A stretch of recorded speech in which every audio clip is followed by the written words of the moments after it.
Well, the bottom on that second horizontal stabilizer is glued on, the polytack, and where I put the aluminum foil down there, I got a lot less overrun on my second polytack. Horizontal stabilizer. There's all fabric is all glued up on it. Oh, I'm gonna shrink it up. I've already got the one side shrunk to 250, so this is the top side here.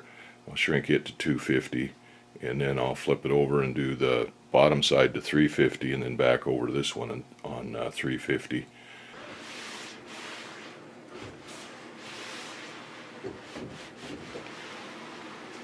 The polyfiber manual doesn't really have you doing this until after you put all of the finishing tapes on, but I found if you wait till then, you have a buildup of all of this stuff in there, and it makes it that much harder to, you got polytack lumps, and then you got polybrush lumps, and you got fabric wrinkles, and then you have tape wrinkles, and then so you have to do them all at once, and it makes it a lot harder to get it looking good. So if I do this a little bit at a time like this as I go, that makes the finish a lot easier to finish it.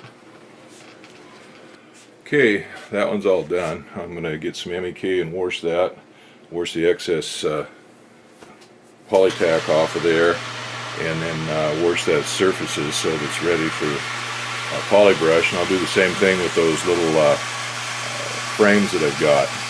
Well, I've got this second horizontal stabilizer all set up. It's all cleaned up. Put the first coat of polybrush on it, and I've marked out for my holes for the rib stitches the distances apart, and I put my reinforcing tape on there. I'm ready to start punching holes in the fabric. Now this time I went ahead and put the reinforcing tapes on first before starting to punch the holes. Last time I punched the holes right next to the ribs there, and then when I put the reinforcing tapes on, some of the holes were covered up by the reinforcing tape, but it helps to, this time I can just put them right in there like that, and they go in right next to the rib, but they're just outside that reinforcing tape. Got one rib stitched up and didn't even make any mistakes. Didn't have to watch the video this time. Made all my knots, starter knot, all the intermediate knots, and the finish knot.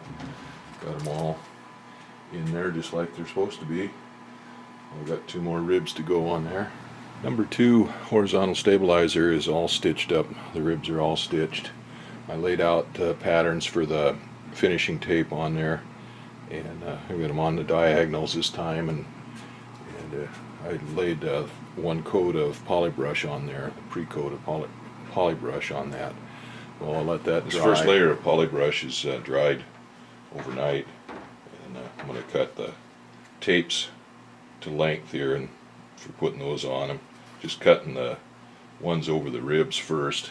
It kind of has a little bit of a set to it from being on this roll, so I'm just laying it out with the curve down, and according to the book and my experience, that helps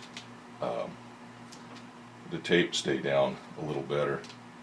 I'm cutting these off a little bit long. I've learned that it's better to cut them off long than to short. It's a lot easier to handle when you're putting them on there, and then when you got to cut the ends off of them to trim them up anyway. It's a lot easier to have something to grab onto when you pull those up than it is to just have it too short and try to trim it up.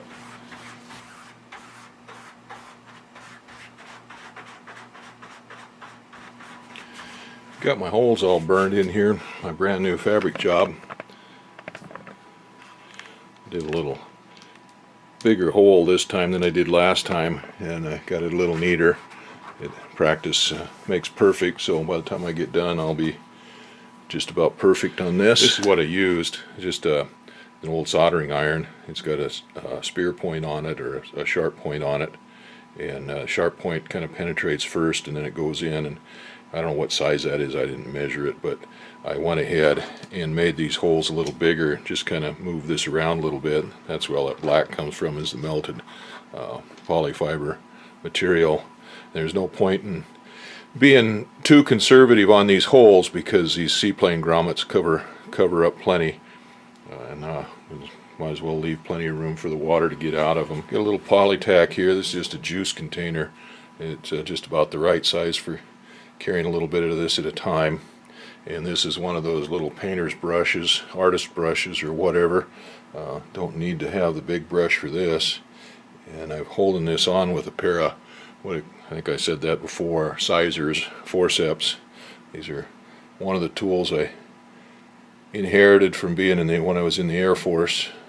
So I just put a little bit of that polytack on there, and then I put it on just a little bit cockeyed on this, and then just twist it. Just give it a twist and move it around a little bit to make sure you get a good uniform application of the polytack on there all the way around.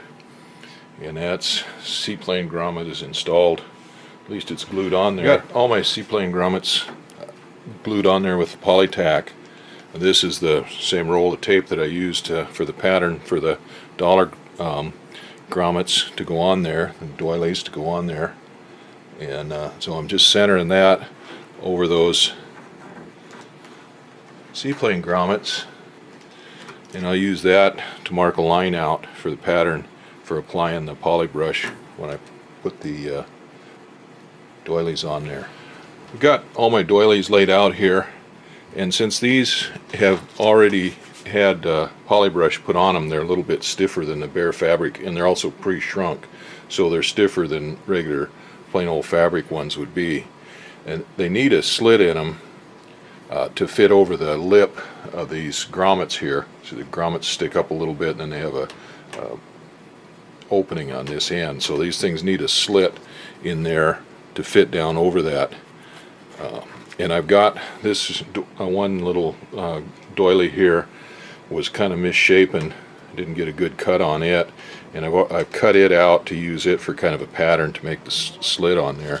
So I put these doilies on a little backer, and this just happens to be a squeegee, and then I can set this doily off for the pattern on there and just take a razor blade and cut that slit in there. It doesn't have to be too precise, it's not rocket science or anything.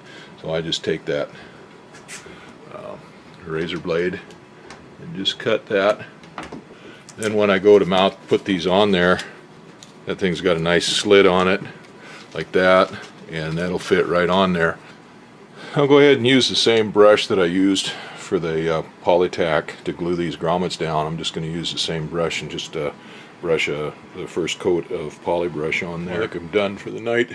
Take off early tonight, only 10:15, but I got all the grommets put on there on that second horizontal stabilizer. It took me 10 minutes a piece for each one of these until the last two, and then I kind of got it figured out, and the last two only took me 10 minutes for the second one is getting close. I've got the finishing tape on the rear spar. That's all glued up on there. It just needs to be trimmed up, and then heat iron down and stuff to get any lumps or bumps out of it and the edges out of it. I'm ready to put the finishing tape on the top, on the forward leading edge. I think I'm going to use the bias tape on that. I just tried it out, and it's going to work okay. It might even be easier. The other one I put it on and ironed it down and shaped it with the iron, and I had to heat it, shrink it and stuff to get it to shape, and it worked out okay. But this bias tape, it looks like it's going to work okay too. I'm going to put my bias tape on here, and I want to set it up here on this center line approximately, and I'm going to clamp it down with one of these little spring clamps right here, so it's on the center line. I've got it measured, so I've got enough hanging over. I need more hanging over that other side than I do this side because of the seam on there. Now I need to pull this.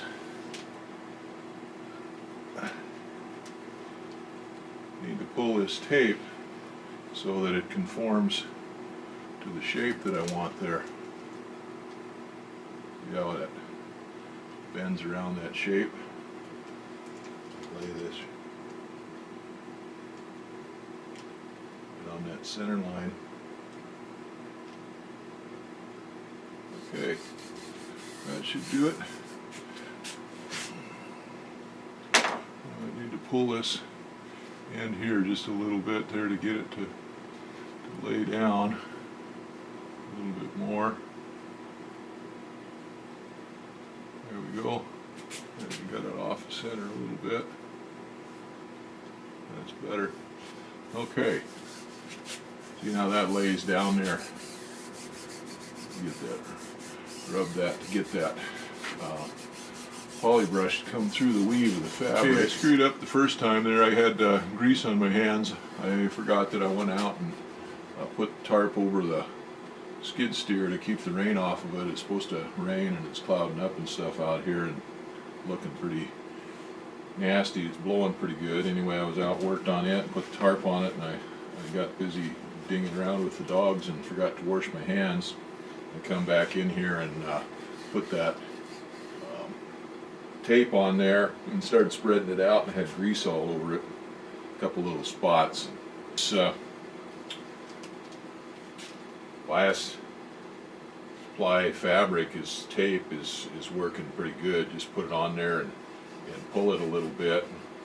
It conforms right to pretty much to the shape. You do lose some width on it. This is 4-inch tape, and it wound up coming down just about the same amount as what I lost on it before from shrinking it. Well, those two horizontal stabilizers are both done through the poly brush. I'll hang those up and move on to the next thing. I think